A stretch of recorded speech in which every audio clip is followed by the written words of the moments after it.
ఈరోజు 2 సార్లు శాసనసభకు ఎన్నికై వైద్యం మీద ఈరోజు మాట్లాడుతూ ఉన్నాను. ముఖ్యంగా ఈ ప్రభుత్వం తీసుకున్న ఈ యొక్క అనాలోచన నిర్ణయాన్ని తీవ్రంగా ఖండిస్తూ ముఖ్యంగా ఈరోజు సేఫ్ క్లోజ్ చేసి జీవో కూడా ఇష్యూ చేయడం జరిగింది. GO number 27. అట్లానే పార్వతీపురం మెడికల్ కాలేజీకి పిలిచిన టెండర్లు క్లోజ్ చేయటం, అట్లానే ఏపీఎఫ్ఎండిసి చైర్మన్ చల్లుపల్లి శ్రీనివాసరావు గారు స్టేట్మెంట్ ఇస్తూ ఈ కొత్త మెడికల్ కాలేజీలన్నీ కూడా పీపీపీ మోడ్లో తీసుకువెళ్లే కార్యక్రమం చేస్తామని చెప్పి ఈ ప్రభుత్వం ఆలోచన చేస్తుందని చెప్పి ఒక ప్రకటన చేయటం, వీటన్నిటి మీద కూడా నిజంగా చంద్రబాబు నాయుడు గారు వస్తేనే ప్రైవేటీకరణ, చంద్రబాబు నాయుడు గారి మైండ్ సెటే కార్పొరేట్ వ్యవస్థలకు దోచిపెట్టే కార్యక్రమం. ఈయన 14 సంవత్సరాలు ముఖ్యమంత్రి చేశాడు. నేను అడుగుతా ఉన్నాను, ఒక్క ప్రభుత్వ మెడికల్ కాలేజ్ అయినా మీ హయాంలో ప్రారంభించారా? 14 ప్లస్ ఇప్పుడు 1 సంవత్సరం, 15 సంవత్సరాలు. 15 సంవత్సరాలు మీ ముఖ్యమంత్రి చరిత్రలో ఒక్క ప్రభుత్వ మెడికల్ కాలేజ్ అయినా ప్రారంభించడం జరిగిందా? కానీ జగన్మోహన్ రెడ్డి గారు తన 5 సంవత్సరాల పరిపాలనలో 17 మెడికల్ కాలేజీలు ప్రారంభిస్తే వాటిని కూడా మీరు నిర్వీర్యం చేసే కార్యక్రమం చేస్తున్నారే. ఎందుకు మీకు ఈ యొక్క ప్రైవేటు వ్యక్తుల మీద ఎందుకు ఈ ప్రేమ అని ఈరోజు అడుగుతా ఉన్నా. గతంలో నేను విద్యార్థిగా చదువుకునేటప్పుడు కూడా అప్పుడు నేదురుమల్లి జనార్దన్ రెడ్డి గారు కొత్త మెడికల్ కాలేజ్, ప్రైవేట్ మెడికల్ కాలేజీకి పర్మిషన్ ఇవ్వాలని ఆయన ముందుకొస్తే ఆ రోజు మేము రోడ్డు ఎక్కి ఉద్యమాలు చేశాం. Public that is in 91 or so. మేమంతా 3rd ఇయర్ ఎంబీబీఎస్ చదువుతున్నాం. మేము ప్రతి మెడికల్ కాలేజీలో కూడా ఉద్యమాలు చేశాం ప్రైవేట్ మెడికల్ కాలేజీ వాళ్ళతో. ఈ రోజున మీరు ఇష్టాపరంగా ప్రైవేట్ మెడికల్ ఆల్రెడీ మీ హయాంలో ఇచ్చారు. ఎవరికి ఇచ్చారు? మీ అనుమాయులందరికీ ప్రైవేట్ మెడికల్ కాలేజీలు అప్పచెప్పారు ఈ రాష్ట్రంలో.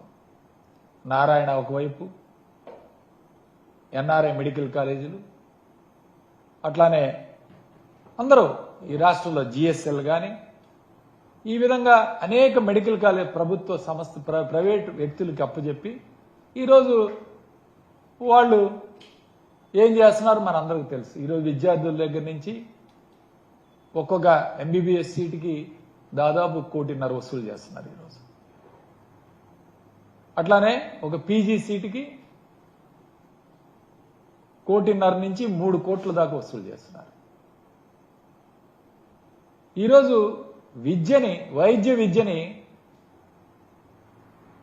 కార్పొరేట్ వ్యవస్థగా మార్చిన వ్యక్తి చంద్రబాబు నాయుడు కాదా అని ఈరోజు అడుగుతాం.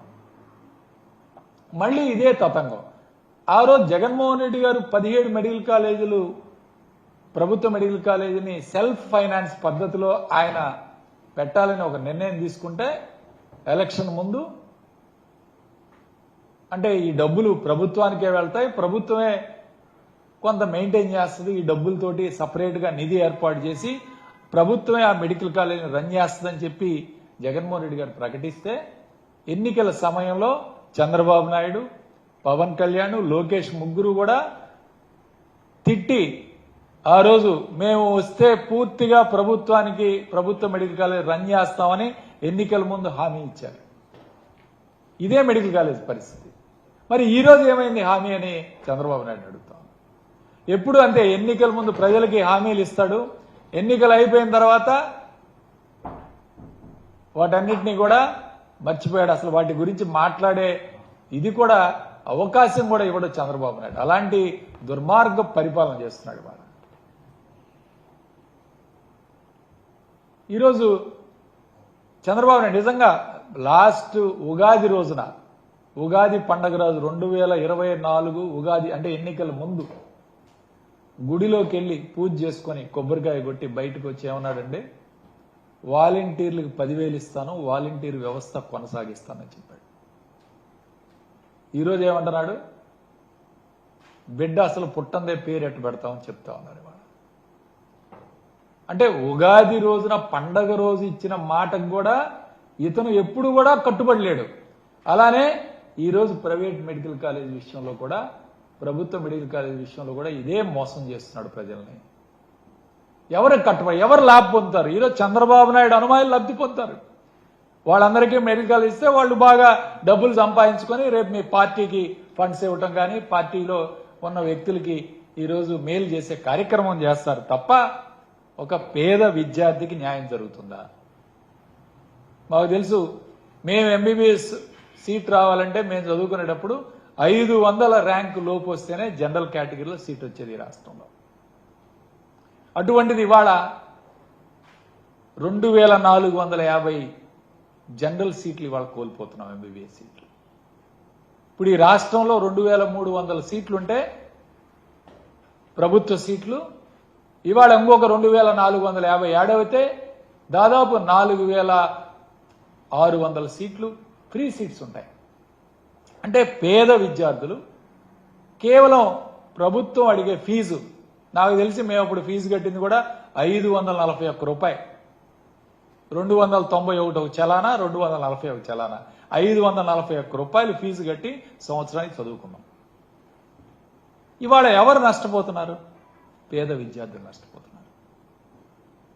వీళ్ళలో కనీసం 50% సీట్లు వేసుకున్నా, ఏది 2400లో 1225 సీట్లు మనం పేద విద్యార్థులకు కేటాయించాలి.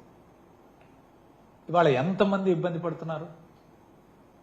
వైద్య విద్య కోసం కర్ణాటక వెళ్తున్నారు, మహారాష్ట్ర ఇతర రాష్ట్రాలకు వెళ్తున్నారు, ఇతర దేశాలకు వెళ్తున్నారు. డబ్బులు లక్షల్లో ఖర్చు పెట్టి ఇవాళ చదివి, ఫిలిప్పైన్స్ లో ఒక్కొక్క విద్యార్థి 30 లక్షల నుంచి 40 లక్షలు ఖర్చు పెడుతున్నాడు. ఇవాళ ఎంతమంది విద్యార్థులు బయటికి వెళ్లి చదువుకుంటుంటే మీరు ఈ రాష్ట్రంలో ప్రభుత్వమే భూములు ఇచ్చి, ప్రభుత్వమే డబ్బులు ఖర్చు పెట్టి ఇవాళ 16,000 కోట్ల ఖర్చుతో మెడికల్ కాలేజ్ ప్రారంభిస్తే ఎందుకు మీరు ప్రైవేటీకరణ చేస్తున్నారు? ప్రభుత్వం భూమి ఇచ్చింది, ప్రభుత్వం ఇవాళ భూమికి కూడా డబ్బులు చెల్లించింది, ప్రభుత్వమే కన్స్ట్రక్షన్ చేస్తుంది. ఇలాంటి కన్స్ట్రక్షన్ చేపించి అన్ని రెడీగా ఉంటే వడ్డించిన ఇస్తర్లు అన్ని పెట్టిస్తే దానిలో నీళ్లు పోస్తున్నాడు చంద్రబాబు నాయుడు. నీళ్లు పోసి పేదవాళ్ళని వాళ్ళు తినేయకుండా చేస్తున్నాడు. ఇది చాలా దారుణమైన అంశం. ఆల్రెడీ 5 మెడికల్ కాలేజీలు ఇవాళ జగన్మోహన్ రెడ్డి గారు ఆయన హయాంలోనే ప్రారంభించడం జరిగింది. ఇవాళ కొత్తగా మాకు సీట్లు వద్దని రాశారు, పూర్తయిన మెడికల్ కాలేజీలు వద్దని రాశారు, ఎన్ఎంసీకి లెటర్ రాశారు. ఇవాళ కొత్తగా సీట్లు పేద విద్యార్థులు ఇవాళ ప్రతి సంవత్సరం కూడా దాదాపు 1250 మంది పేద విద్యార్థులు ఇవాళ నష్టపోతున్నారు. ఎందుకు ఎంత దుర్మార్గమైన చర్య చేస్తున్నాడు? నేను ఒకటే అడుగుతున్నాను. 1,10,000 కోట్లు ఇప్పటికే అప్పు చేశారు మీరు. కేంద్రం నిన్న మొన్న ప్రకటించింది 3 లక్షల కోట్లు ఆల్రెడీ ఆంధ్రప్రదేశ్కి ఇచ్చారని. మొత్తం 4 లక్షల కోట్లు మీరు తీసుకొచ్చారు ఈ 7 నెలల్లో. మీ లెక్క ప్రకారం అప్పులు కానీ ఏవైనా. ఇందులో ఎంతండి? 16,000 కోట్లు. అంటే మెడికల్ కాలేజీకి కావాల్సింది 16,000 కోట్లు. 16,000 కోట్లు కూడా జగన్మోహన్ రెడ్డి గారు కొంత ఖర్చు పెట్టారు. 1%, 2% చాలు. 2% ఆఫ్ ద మీరు బడ్జెట్లో పెట్టినా ఈ మెడికల్ కాలేజీలన్నీ కూడా బ్రహ్మాండంగా పూర్తయి బయటకు వస్తాయి. ఇవాళ మన రాష్ట్రంలో డాక్టర్ లేరు. ఇవాళ రూరల్కి వెళ్ళి రూరల్లో హెల్త్ క్లినిక్స్ రన్ చేసే డాక్టర్ లేరు మన రాష్ట్రంలో. అలాంటి అవకాశం కోల్పోతున్నాయి. ఇవాళ మన డాక్టర్లు మనం చదివించుకుంటే రేపు రూరల్ ఏరియాలో కూడా డాక్టర్లు చదువుకోవడానికి పనిచేయడానికి అవకాశం ఉంటుంది. పిఎస్సిలో డాక్టర్స్ మీరు పోస్టులు ఖాళీ అని మీరు నోటిఫికేషన్ ఇస్తే సగం ఖాళీలు పూర్తి చేయలేకపోతున్నాం. ఎందుకంటే ఎవరు కూడా పనిచేయడానికి రావట్లేదు. వాళ్ళు సీట్లు పెంచే కార్యక్రమం చేస్తే నెంబర్ ఆఫ్ డాక్టర్స్ పెరుగుతారు. మనకి రేపు రూరల్కి వెళ్ళి సర్వీస్ చేసే అవకాశం ఉంటుంది. ఖచ్చితంగా ప్రజలకు మేలు జరుగుతుంది. అంతేగాని రేపు కార్పొరేట్ హాస్పిటల్ పెడతారు మీరు మెడికల్ కాలేజ్ ప్రైవేట్ వాళ్ళకి, వాళ్ళు యూజర్ ఛార్జీలు అంటారు. ఓపీకి రాంగ్లోనే ఓపీ ఫీజు నామినల్ ఫీజు అంటారు, లేకపోతే ఎక్స్రే ఫీజు అంటారు, సిటీ స్కాన్ ఫీజు అంటారు. అంటే ప్రభుత్వం నిర్మించిన హాస్పిటల్స్ లో కూడా ఫీజులు కలెక్ట్ చేసుకునే కారణంగా ఈరోజు ప్రజలకు ఎంత భారం అవుతుందో ఒకసారి అర్థం చేసుకోవాలి చంద్రబాబు నాయుడు. కాబట్టి దీన్ని పూర్తిగా వ్యతిరేకిస్తూ వైఎస్ఆర్ కాంగ్రెస్ పార్టీ ఖచ్చితంగా దీని మీద ఫైట్ చేస్తుంది. ఎందుకంటే దేశంలో ఎక్కడా లేదు ఈ సంస్కారం, ఈ విధానం దేశంలో ఎక్కడా లేదు.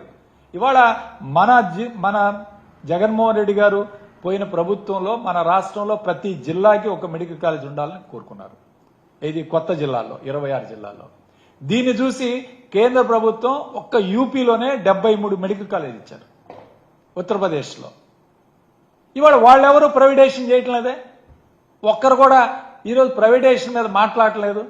వాళ్ళందరూ కూడా ప్రభుత్వమే రన్ చేస్తున్నాయి. ఒక్క ఆంధ్రప్రదేశ్ రాష్ట్రంలోనే ఎందుకు ఈ కారణం అంటే మీ అనుమాయులకి ఈరోజు అంటబెట్టే కార్యక్రమం. మెడికల్ కాలేజీలు ఈరోజు నిర్వీర్యం చేస్తున్నారు, ఆరోగ్యశ్రీని ఇన్సూరెన్స్ కి ఇచ్చేస్తున్నారు, విలేజ్ హెల్త్ క్లినిక్స్ లో మందులు లేవు, ఎవరో పనిచేయటం లేదు. ఇవాళ ఏదో గొప్పలు చెప్తా ఉన్నాడు. ఇవాళ నేను అడుగుతా ఉన్నాను, మీరు విమానాశ్రయాలు కావాలంటే కొత్తవి కడతారు, మెడికల్ కాలేజీలు మాత్రం ఇవ్వరా? ప్రభుత్వ మెడికల్ కాలేజీలు విమానాశ్రయాలు ఎక్కువ ఉపయోగపడతాయా, ప్రభుత్వ మెడికల్ కాలేజీలు ఎక్కువ ఉపయోగపడతాయా? చంద్రబాబు నాయుడు గారు చెప్పాలి. ప్రభుత్వ మెడికల్ కాలేజీలు తప్పని ఈ రాష్ట్రంలో ఒక్కరు చెప్పినా సరే మీరు విరమించుకోండి. ఎస్, రిఫరెండంకి వెళ్దాం చంద్రబాబు నాయుడు గారు. ఖచ్చితంగా ఈ మెడికల్ విద్య మీద ఒక రిఫరెండం తీసుకురండి. ఇది తప్పు, ఈ చర్య తప్పు అని ఎవరైనా అంటే తప్పకుండా మేము వైఎస్ఆర్ కాంగ్రెస్ పార్టీ కూడా కట్టుబడి ఉంటుంది. అంతేగాని మీ ఇష్టం వచ్చినట్టు ఈ ప్రైవేట్ మెడికల్ కాలేజీలు ప్రైవేటీకరణ చేయటం అనేది మంచి పద్ధతి కాదు. ఖచ్చితంగా దీని మీద వైఎస్ఆర్ కాంగ్రెస్ పార్టీ పోరాటం చేస్తుంది. అది న్యాయపరంగా పోరాటం అయినా పర్వాలేదు, అది ప్రజల్లోకి వెళ్ళైనా పోరాటం చేసి ఖచ్చితంగా వీటిని అడ్డుకునే కార్యక్రమం చేస్తామని ఈ సందర్భంగా తెలియజేస్తూ సెలవు తీసుకుంటూ ఉన్నాం.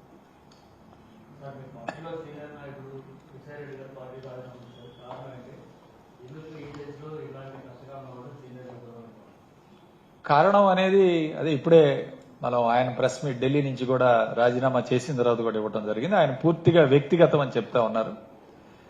ఏదైనా సరే పార్టీ శ్రేణులంతా కూడా విస్మయంగా ఈరోజు ఈ యొక్క నిర్ణయం మీద అందరం కూడా చాలా బాధగా ఉంది. ఎందుకంటే ఈ తరుణంలో పార్టీ అపోజిషన్లో ఉన్నప్పుడు కష్టకాలంలో పోరాటం చేసి పార్టీ కోసం నిలబడి పోరాటం చేయాల్సిన వ్యక్తులు ఇప్పుడు రాజీనామా చేయటం అనేది మంచి పద్ధతి కాదు. దాన్ని తీవ్రంగా మేమందరం కూడా విస్మయానికి గురయ్యామని చెప్పి తెలియజేస్తున్నాం.